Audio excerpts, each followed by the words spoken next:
Vous n'avez probablement pas de difficulté à jouer aux jeux vidéo ou défiler à travers votre fil d'actualité sur Facebook ou Instagram sur votre téléphone. En fait, je n'ai aucun doute que vous êtes capable de rester figé sur votre écran et faire ces deux activités pendant 2 heures voire même plus longtemps sans jamais être déconcentré. Qu'est-ce que vous diriez d'une demi-heure d'études? Ouf, ça sonne vraiment ennuyant. Qu'en serait-il de travailler sur votre entreprise personnelle pour une petite heure? Ça ne sonne pas trop intéressant.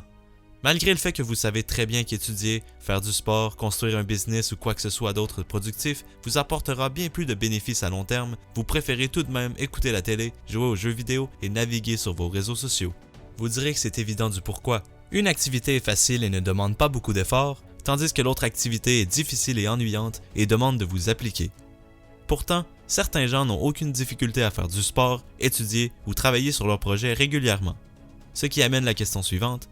Pourquoi certaines personnes sont plus motivées à faire des tâches ennuyantes? Et y a-t-il un moyen de rendre les tâches ennuyantes excitantes?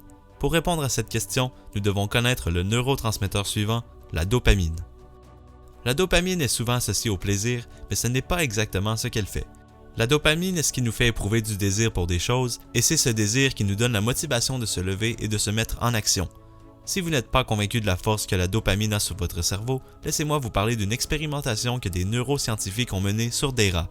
Les chercheurs ont implanté des électrodes dans le cerveau des rats et à chaque fois que les rats déclenchent la manivelle, les chercheurs ont stimulé le système de dopamine dans le cerveau.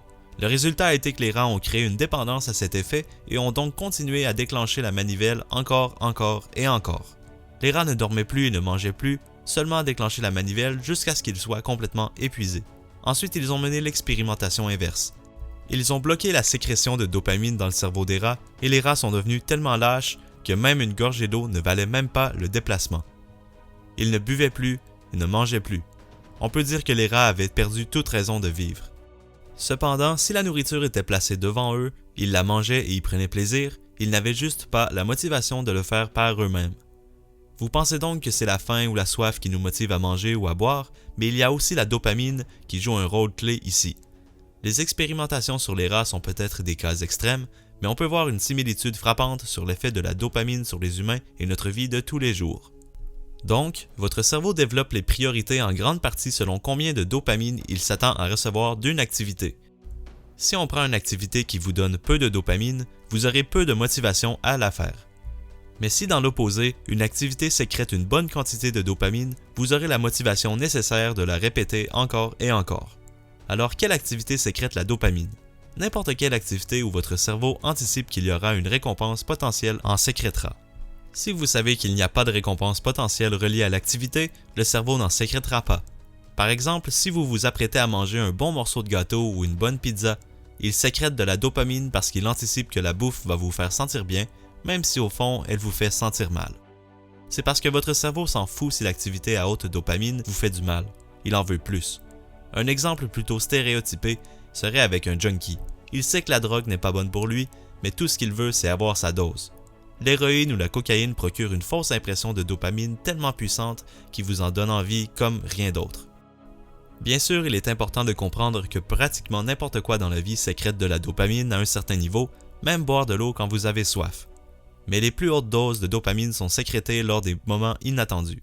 Un bon exemple est lorsque vous jouez sur une machine à sous dans un casino. Même si pendant des heures vous n'avez que perdu de l'argent, vous vous attendez toujours à gagner gros. Vous ne savez juste pas quand. Dans la société qu'on vit actuellement, on inonde notre cerveau de dopamine sans même s'en rendre compte. Ceci inclut les actions de défiler sur Instagram, jouer aux jeux vidéo, regarder de la porno, etc. Nous nous attendons de recevoir une récompense de chacune de ces activités-là. C'est pourquoi nous regardons toujours nos téléphones, espérant d'avoir une nouvelle notification ou un nouveau texto. Nous nous transformons lentement comme les rats sur lesquels on a fait les expérimentations, toujours en train de déclencher la manivelle en quête de la prochaine dose de dopamine. Vous vous dites sûrement, en quoi ça me concerne? C'est pas comme si ça me causait du tort d'aucune façon. Et c'est là que vous vous trompez.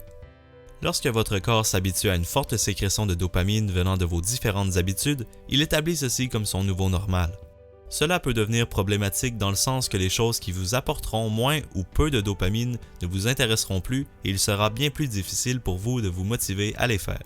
Elles vont devenir ennuyantes puisqu'elles ne sécréteront pas beaucoup de dopamine dans votre cerveau comparativement aux choses qui en sécrètent beaucoup. C'est pourquoi les gens préfèrent jouer aux jeux vidéo ou naviguer sur Internet au lieu d'étudier ou de travailler. Les jeux vidéo nous font sentir bien puisqu'ils sécrètent beaucoup de dopamine. Malheureusement, lire ou travailler n'en sécrètent que très peu. C'est pourquoi les junkies ont de la difficulté intense à arrêter et s'ajuster à une vie normale. Leur niveau de dopamine habituel est tellement élevé qu'une vie normale ne peut pas rivaliser. Ils deviennent comme ces rats des expériences de tout à l'heure qui n'ont plus de motivation pour faire quoi que ce soit s'il n'y a pas assez de dopamine qui est sécrétée. Et ce n'est pas juste les accros aux drogues, mais aussi les accros aux jeux vidéo, aux réseaux sociaux ou au porno qui vivent la même chose. Leur tolérance de dopamine devient trop élevée et ils ne peuvent plus prendre plaisir aux activités basses en dopamine. Ce qui amène la question, y a-t-il quelque chose à faire pour empêcher cela d'arriver? La réponse est que vous devrez faire une désintox de dopamine. Si vous n'avez aucune idée de ce qu'une désintox de dopamine peut bien vouloir dire, laissez-moi vous montrer.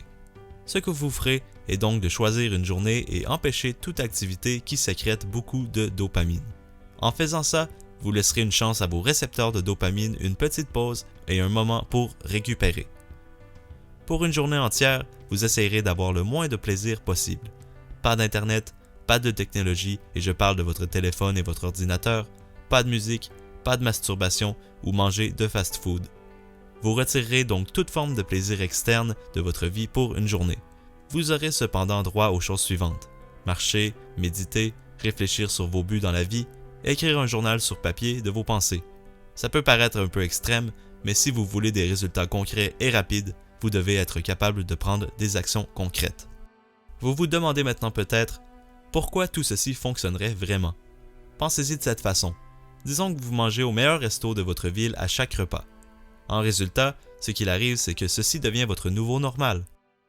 Si quelqu'un vous offrait un bol de riz, vous refuserez probablement. Mais si vous vous retrouviez sur une île déserte et que vous étiez en train de mourir de faim, soudainement, ce bol de riz est plus attirant. C'est exactement ce que la désintox de dopamine fait. Elle vous enlève tous les plaisirs que vous avez normalement et elle transforme les activités ennuyantes un peu plus excitantes. Voyez-le ainsi. La désintox de dopamine fonctionne parce que vous êtes tellement ennuyé que les choses ennuyantes deviennent excitantes à nouveau. Maintenant, si vous ne voulez pas faire de changement aussi radical que ça, vous pouvez commencer par une plus petite désintox. Choisissez une journée par semaine où vous allez couper totalement une de vos activités préférées qui sécrètent beaucoup de dopamine. Que ce soit de regarder la télé, regarder vos réseaux sociaux, jouer aux jeux vidéo, manger de la malbouffe, etc. Donc dorénavant, pour une journée entière par semaine, vous arrêtez complètement de faire cette activité. Vous pouvez encore faire les autres choses que vous faisiez, mais vous devez absolument en couper une. Oui, vous vous sentirez un peu ennuyé, mais c'est le but. Vous voulez laisser vos récepteurs de dopamine se réhabituer à des niveaux de dopamine moins élevés qui inondent votre cerveau depuis trop longtemps. L'ennui vous fera faire des choses que normalement vous aurez repoussées parce qu'elles sont trop ennuyantes et il sera plus facile pour vous de les faire.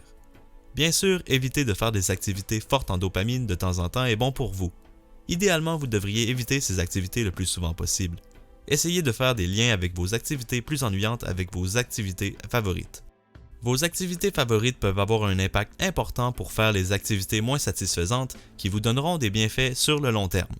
Voyez vos activités préférées comme des récompenses après avoir fait des activités ennuyantes ou difficiles. C'est exactement la technique que j'utilise moi-même. J'établis un suivi de toutes mes activités ennuyantes ou difficiles, comme faire le ménage, jouer d'un instrument ou lire un livre, faire de l'exercice, faire ces vidéos par exemple. Quand j'ai réalisé un certain temps de travail continu, je me fais plaisir en m'attribuant un certain temps de divertissement à la fin de la journée. Portez attention à ceci. Si vous faites les activités que vous préférez avant de faire les tâches ennuyantes, vous n'aurez aucune motivation pour faire les tâches moins divertissantes. Je commence toujours par les tâches difficiles et ensuite je me permets de faire ce que j'aime vraiment qui vont me donner un boost de dopamine. Pour donner un exemple, pour chaque heure de travail exécutée dans la journée, vous pourriez vous accorder 15 minutes de temps de divertissement. Donc, pour 8 heures de travail, vous auriez droit à 2 heures de divertissement. Vous pouvez cependant varier ce ratio à votre envie. Essayez de ne pas comptabiliser l'alcool ou les drogues dans les activités amusantes puisqu'ils sont nuisibles à votre santé, mais plutôt quelque chose qui n'est pas aussi dommageable pour vous et qui en vaudra les efforts. Pour conclure la vidéo, je veux rappeler qu'il est possible de rendre les tâches ennuyantes un peu plus excitantes, mais quand votre cerveau reçoit trop de dopamine tout le temps, vous ne serez pas excité de travailler sur quelque chose qui ne produit pas beaucoup, et c'est pourquoi vous voudrez réduire votre utilisation de votre téléphone ou des jeux vidéo pour réduire votre taux de dopamine. Et je peux vous dire que ça en vaut nettement la peine. Alors si vous avez des problèmes de motivation, vous devez absolument essayer de faire une désintox de dopamine le plus tôt possible. Réduisez vos temps alloués à vos activités préférées jusqu'à ce que les tâches les plus banales deviennent plus excitantes. Nous sommes tous accros à la dopamine, chacun à un niveau différent, et c'est une bonne chose parce que la dopamine nous donne la motivation nécessaire pour atteindre nos objectifs et nous améliorer. Mais c'est là que vous entrez en jeu. Allez-vous puiser votre dopamine des activités qui ne sont pas bénéfiques pour vous, ou allez-vous l'obtenir à partir de vos objectifs à long terme? Le choix repose entre vos mains. Si vous avez des conseils qui n'ont pas été mentionnés dans cette vidéo, sentez-vous libre de les partager en commentaire. Merci d'avoir écouté cette vidéo. Si vous avez apprécié, n'oubliez pas de laisser un j'aime, cela m'aide grandement. Pour voir d'autres vidéos dans ce genre, assurez-vous de vous abonner à la chaîne pour ne manquer aucun contenu lié à l'accès au succès.